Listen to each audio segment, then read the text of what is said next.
Bonjour, merci d'être là, vous êtes nombreux, c'est cool, quoi. Ça fait plaisir. Donc bienvenue à ma présentation. Alors je vous préviens, ça ne va pas du tout être une présentation technique. Je ne vais pas vous parler de conteneurs, je ne vais pas vous parler de Docker, ni d'intégration continue, ou très très peu.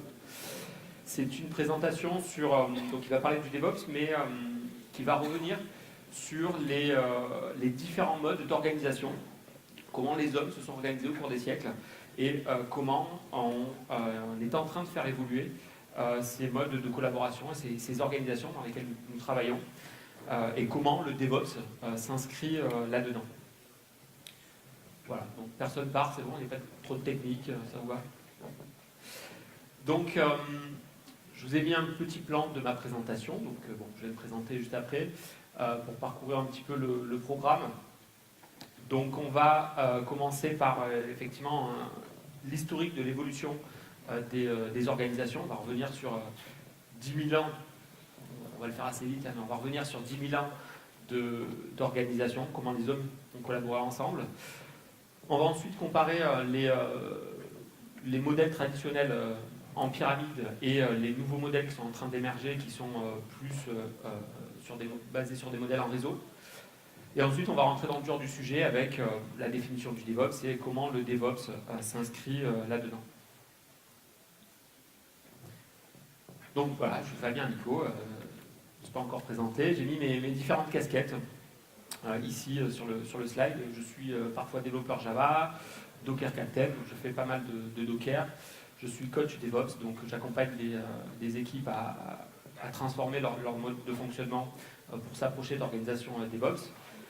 Et quand il me reste un peu de temps, je suis avec Arnaud, le co-gérant de la société Triptyque. Et donc c'est sur cette casquette-là où je me renseigne sur comment organiser une équipe, comment mettre en place une organisation dans laquelle nos collaborateurs se sentent bien, dans laquelle ils ont envie de rester, ils ne partent pas au bout de 6 mois, et dans laquelle ils se sentent suffisamment bien et suffisamment en sécurité pour donner le meilleur d'eux-mêmes. Et c'est dans ces recherches-là que je suis tombé sur un bouquin dont je voudrais vous parler au début de ma présentation. Donc un bouquin d'un auteur qui s'appelle Frédéric Laloux, dans lequel l'auteur présente les différentes évolutions que l'humanité a connues sur les modèles d'organisation. Et l'auteur nous explique qu'à chaque fois que l'humanité a connu une évolution importante, eh bien, l'homme a inventé une nouvelle façon de penser le management et une nouvelle façon de collaborer et de travailler ensemble.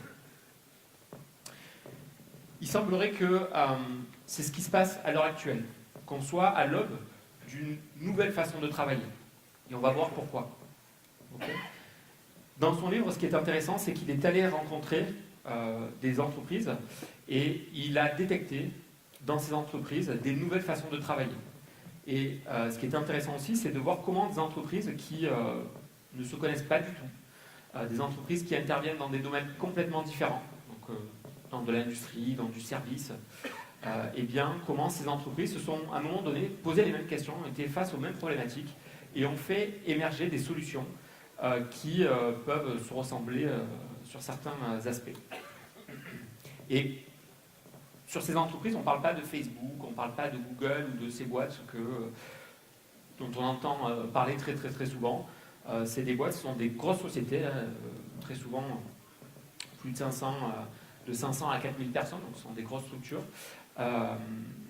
Et ce sont des sociétés qui ne sont pas forcément très connues du grand public, qui sont dans l'industrie, comme je l'ai dit, ou du service. Donc dans son livre, ce qu'on va voir, c'est qu'il revient, il brosse tout l'état de l'art de ce que les chercheurs, les anthropologues ont sorti sur ce sujet-là, qui sont penchés sur ce sujet-là, sur les différents modes d'organisation qui ont existé. Donc c'est comme ça que ça a été cartographié. Hein. On a mis des noms et des couleurs sur les différents modèles d'organisation. Et là, on commence au plus bas niveau sur des organisations donc dites rouges impulsives, sont des organisations qui sont apparues il y a à peu près 10 000 ans. Donc là, ce sont des organisations très très simples.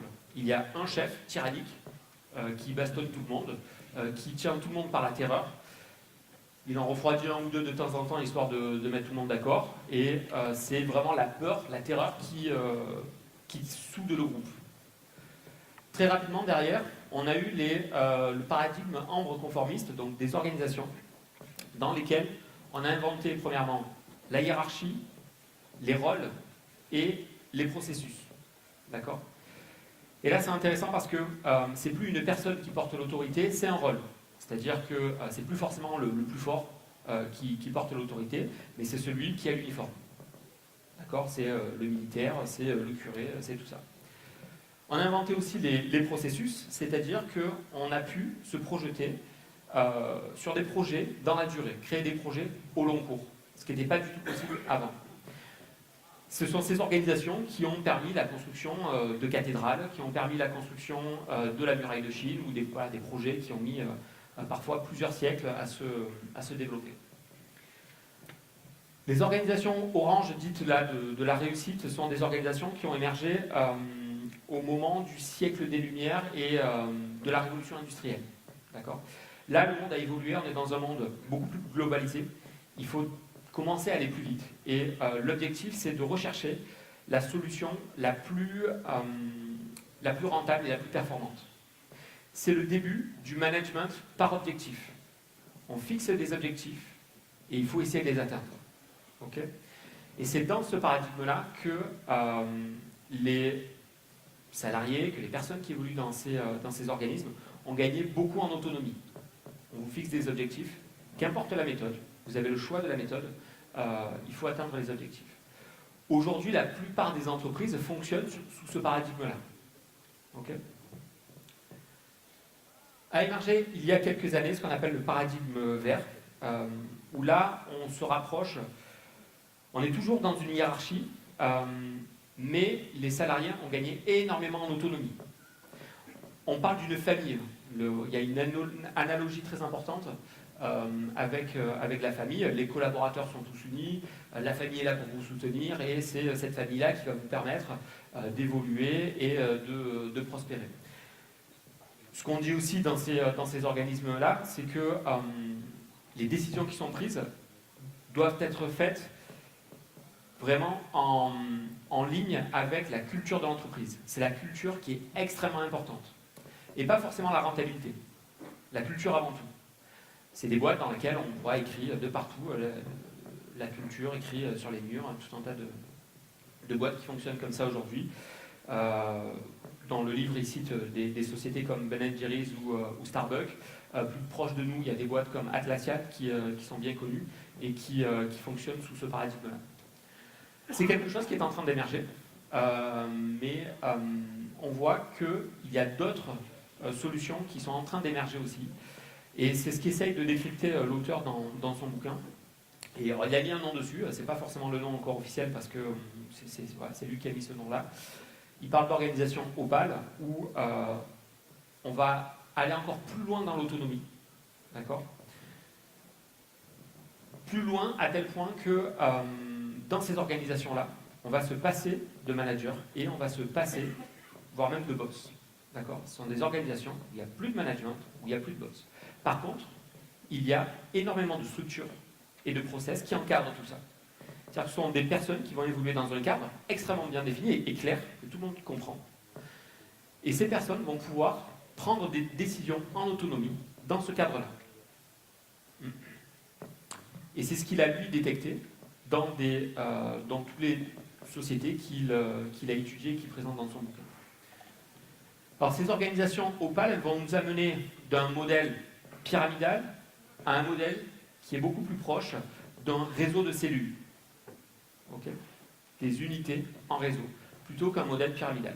Alors, le problème du modèle pyramidal, c'est que avec une pyramide, on ne peut gérer qu'un niveau de complexité relativement faible. Okay ? Alors pourquoi ? C'est assez simple, la pyramide, c'est un entonnoir au final. Okay ?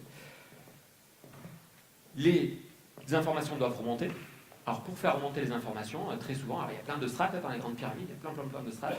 Il faut résumer, il faut faire des slideshows toujours concis pour pouvoir faire remonter l'information, et quand le manager aura 5 minutes qui lui seront accordées en réunion, il pourra présenter la problématique. Donc du coup, on a une déperdition d'informations qui est relativement importante, et le temps que ça remonte et que ça redescend, on a perdu un temps infini, on a perdu de l'information, et il se trouve qu'aujourd'hui, on évolue dans des systèmes tellement complexes qui nécessitent aussi tellement de réactivité que ce modèle-là, il n'est pas assez efficace. Donc on va plutôt, dans ces organisations, se rapprocher d'un modèle en réseau. Le modèle en réseau va nous permettre de gérer un niveau de complexité beaucoup plus important. Pourquoi? Parce qu'on n'a pas cette problématique de l'entonnoir. On a des unités, des cellules qui vont avoir l'ensemble des éléments nécessaires entre les mains pour pouvoir prendre des décisions. Okay. Alors quand on présente ça, souvent on se dit non mais c'est juste pas possible, on ne peut pas imaginer des organisations avec des hommes et des femmes à l'intérieur sans manager, sans boss qui à un moment donné vient taper du poing sur la table pour dire non là ton truc c'est pas bon, t'arrêtes tout de suite. Alors, il se trouve que c'est pas vrai, que ça marche déjà aujourd'hui dans plein de boîtes, de très très très grosses boîtes avec plus de 10 000 personnes, donc c'est des modèles qui fonctionnent. Et il se trouve que toutes nos entreprises évoluent déjà aussi dans des systèmes qui sont beaucoup plus proches du réseau, à l'extérieur de l'entreprise. Si on prend un exemple, on peut parler de l'économie de marché. Fut un temps, on pensait que l'économie de marché devait être gérée à la mode de l'ex-Union soviétique. Alors c'était bien, on avait le bureau au plan qui se réunissait tous les 5 ans, et dans ce petit bureau, on décidait de tout ce qui devait être produit sur les 5 prochaines années, les quantités, les prix, les cadences, et tout était décidé ici. Il se trouve qu'aujourd'hui, ça ne marche plus du tout comme ça. On a des millions d'agents économiques qui sont interconnectés, qui prennent des décisions, et le modèle fonctionne comme ça. Alors, ça ne marche pas tout le temps, des fois il y a des surchauffes, des fois ça accroche. Il faut peut-être effectivement plus de cadres, plus de structures, mais malgré tout, on ne reviendra pas en arrière. On ne va pas revenir au bureau du plan qui va tout décider. Okay. Donc l'entreprise, elle évolue à l'extérieur, elle évolue sur un modèle beaucoup plus en réseau. Donc au-delà même des sociétés que présente l'auteur dans le livre, qui fonctionnent déjà sur ce modèle-là, nos entreprises fonctionnent à l'extérieur de l'entreprise sur un modèle complètement en réseau. Alors aujourd'hui, le problème il est là, c'est qu'on doit produire des systèmes qui sont de plus en plus complexes et il faut aller de plus en plus vite. C'est pour ça que notre modèle pyramidal est un frein aujourd'hui et qu'il faut trouver des nouveaux modes d'organisation pour pouvoir produire plus vite et produire toujours beaucoup plus. Là, je vous ai mis 2 slides que j'ai piqués à une conf que j'avais suivie il y a quelques années à la DockerCon, je ne sais plus si c'était à Amsterdam ou à Barcelone.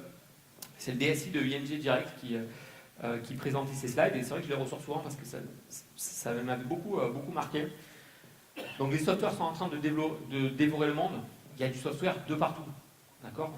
Aujourd'hui, il n'y a pas effectivement, comme le disait ce matin la personne de Microsoft, il n'y a pas un projet qui se lance sans une partie importante d'IT. Il y a toujours des apps, ce sont des applications qui sont interconnectées, donc on produit toujours du logiciel. Un second point, c'est que pour gagner des parts de marché, il faut aller de plus en plus vite. Il faut produire et produire très très vite. Et c'est donc pour ça, comme je le disais, qu'il faut inventer de nouveaux modèles. Ce qu'il disait aussi dans sa conf, c'est que on produit tous du logiciel, si bien qu'il n'y a plus d'entreprises traditionnelles. C'est-à-dire que toutes les entreprises sont des entreprises d'IT. Lui disait, nous, on n'est pas une banque, on est une entreprise d'IT, on produit du soft. D'accord ?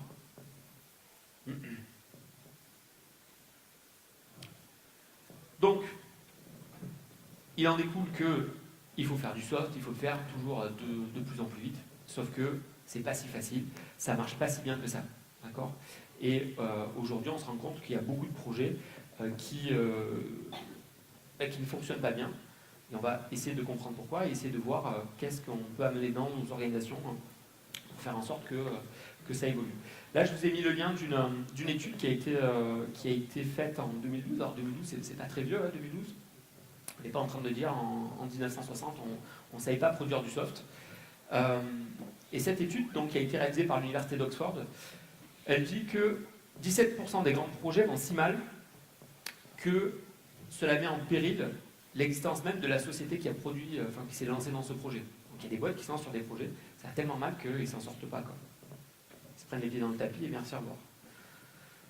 Une autre information intéressante, les grands projets dépassent de 45% le budget initial, okay, tout en produisant 56% de valeur en moins. D'accord? C'est un peu la cata, quoi. Bon, après, ces utilisateurs, ils ne sont jamais contents, quoi. Mais bon, il y a peut-être une part de vérité là-dedans.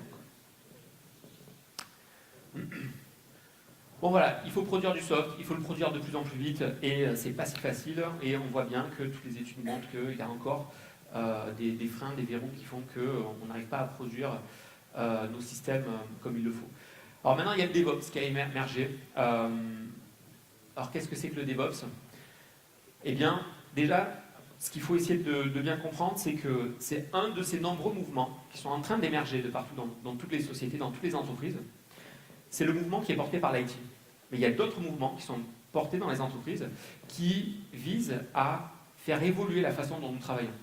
On n'est pas les seuls, nous, dans l'IT, à se prendre la tête, à se poser des questions, à se dire mais comment on travaille, comment on s'organise, quelle méthodologie on utilise, est-ce qu'on doit travailler tous ensemble séparément. Moi j'ai l'impression, j'ai toujours été dans l'IT, mais depuis que j'ai commencé, ça change très régulièrement. Il y a toujours des nouvelles méthodologies, il y a toujours des nouvelles façons de faire. Et donc le DevOps, c'est cette nouvelle approche qui est portée par l'IT, mais il y a d'autres approches qui sont portées par d'autres métiers qui visent à nous faire changer la façon de collaborer. Alors le DevOps, j'ai mis une définition, là j'ai mis la définition de Wikipédia. Donc DevOps se définit comme un mouvement visant à aligner le système d'information sur les besoins de l'entreprise, ce que l'on pourrait résumer en travailler ensemble pour produire de la valeur pour l'entreprise. Alors, ce que cette définition veut dire, alors des définitions sur DevOps, il y en a plein, je vous donnerai un peu ma vision après, mais ce que veut dire cette définition, c'est qu'on doit tous travailler ensemble pour produire de la valeur pour la boîte. Et non pas travailler de son côté pour produire de la valeur pour sa propre équipe. D'accord ? Aujourd'hui, dans les entreprises dans lesquelles nous évoluons, dans ces fameuses pyramides, il y a des strates, il y a des silos, il y a des compartiments, il y a des gens qui évoluent dans des univers relativement clos, bien fermés, et qui ont beaucoup de mal à communiquer avec les autres silos. D'accord ? Résultat, ces personnes produisent de la valeur pour leur équipe, pour leur silo, sans forcément que ça soit bien aligné sur le business de la boîte. D'accord ? Donc ce que dit cette définition, c'est qu'il faut réussir à aligner les objectifs de tout le monde, de toutes les équipes, sur le business réel de la boîte pour produire de la valeur pour l'entreprise. Et donc le DevOps, c'est ce que ça va essayer de nous permettre de faire. Alors donc, qu'est-ce que c'est que le DevOps ? C'est avant tout un changement de culture. D'accord ? Ça va être une nouvelle façon de penser, une nouvelle façon de s'organiser, qui va encourager l'autonomie des équipes et la collaboration. Et donc on rejoint vraiment cette notion des entreprises opales dont parlait Frédéric Laloux dans son livre, avec ces organisations en réseau. Des cellules autonomes qui prennent des décisions et qui évoluent. D'ailleurs, ce que je n'ai pas dit tout à l'heure, c'est que, au même titre que les organisations qui sont sur le paradigme vert sont très souvent comparées à des familles, les organisations qui sont dans ce nouveau paradigme dit opale sont plutôt comparées à des organismes vivants. D'accord ? Des réseaux de cellules, des organismes vivants qui sont capables d'évoluer un petit peu tout seuls. Donc dans le but de produire plus rapidement et de meilleure qualité, c'est un peu ce que disait la définition Wikipédia tout à l'heure. Alors ce que c'est pas DevOps, alors c'est pas un rôle, c'est pas un poste, on n'est pas l'ingénieur DevOps qui va régler tous les problèmes. D'accord ? Il y a toujours des Ops, il y a toujours des développeurs, enfin tous les métiers qui existent dans nos DSI vont continuer à persister. C'est juste une nouvelle façon d'organiser le travail. Okay ? Nous, on a fait dans une vidéo un super DevOps, c'est un dessin animé, le mec il est baraqué, il a marqué DevOps, il a une cape, mais c'est juste un dessin animé, ça n'existe pas en vrai. C'est pas juste des outils, c'est pas juste des scripts, c'est pas juste une plateforme non plus où je prends un pass et c'est bon, je fais du DevOps. C'est pas juste une certification, on va pas certifier la boîte, dire ça y est, on est comme on pourrait être ISO quelque chose ou ITIL. Et c'est pas seulement pour les devs et seulement pour les ops, et ça c'est aussi intéressant, étant donné que ça s'inscrit dans un mouvement beaucoup plus large qui vise à transformer notre façon de collaborer. On se rend compte que quand on commence à parler DevOps dans les équipes, eh bien, c'est un mouvement qu'on a envie de propager un petit peu plus. On a envie d'intégrer beaucoup plus d'équipes dans le projet. Donc on va intégrer souvent les métiers, on va intégrer le marketing, on va intégrer tous les gens qui vont graviter autour des projets. Alors comment passer au DevOps? Les points qu'on va traiter en priorité. Évidemment, ce que je disais, l'organisation des équipes, la façon de travailler. On va devoir ensuite insuffler, là on va parler un peu plus d'IT, on va insuffler la culture du feedback, on va voir ce que c'est exactement, et l'automatisation. Donc dans notre métier, on va avoir besoin d'automatiser énormément de choses. Donc là, on va avoir besoin d'outils, on va avoir besoin de plein de choses pour automatiser. Alors changer les organisations, déjà, c'est pas quelque chose qui peut se faire comme ça dans un coin. C'est pas deux gars qui vont se mettre à bosser ensemble. Ça y est, on fait du DevOps. Dès qu'il y aura un problème, ça ne marchera pas. D'accord ? C'est forcément un mouvement général dans la boîte. C'est forcément quelque chose qui vient d'en haut. Okay ? Donc il faut réussir à fédérer dans le projet vraiment l'ADSI. Bon, il y a un accompagnement au changement, il y a tout ça qui suit derrière. Alors, là, je vous ai pris un exemple d'une DSI un peu traditionnelle. Donc, comment on organise notre équipe du système d'information. Bon, il faut savoir que dans la boîte, déjà, la DSI, c'est un silo. Okay, il y a la DSI d'un côté et le reste du monde. Dans la DSI, on a les développeurs d'un côté et les opérations de l'autre.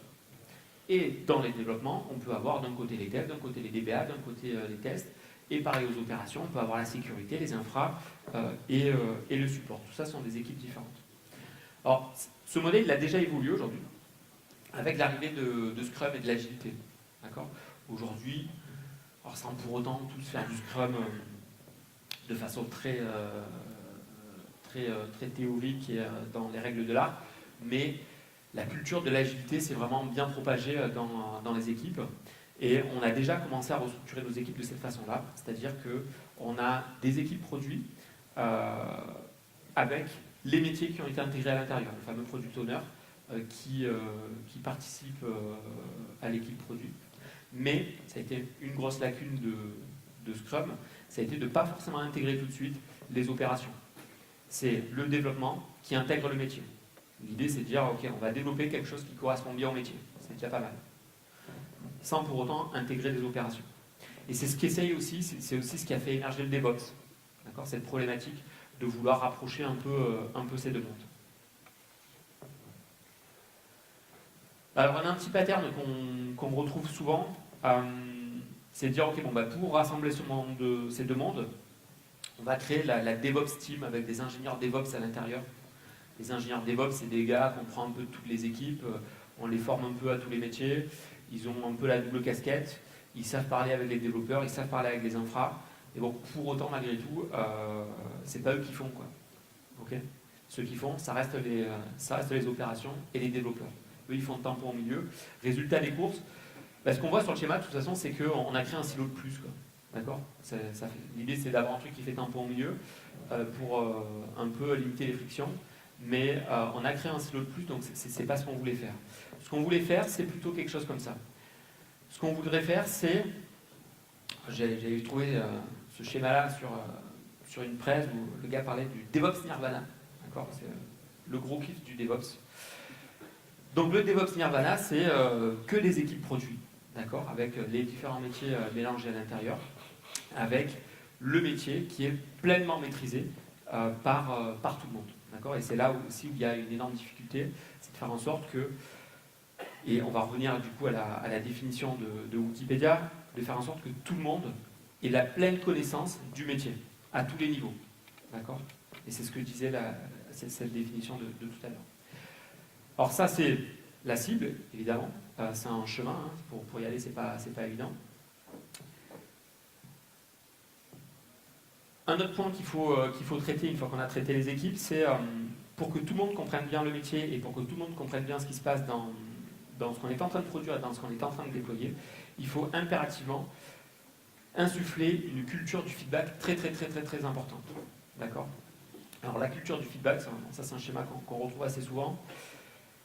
Premièrement, il faut créer un lien plus fort entre les devs et les ops. C'est-à-dire que lorsque les développeurs produisent quelque chose, les ops doivent vraiment savoir exactement ce qui a été produit. C'est pas juste, tiens, vas-y, déploie-moi la version 4 de mon application.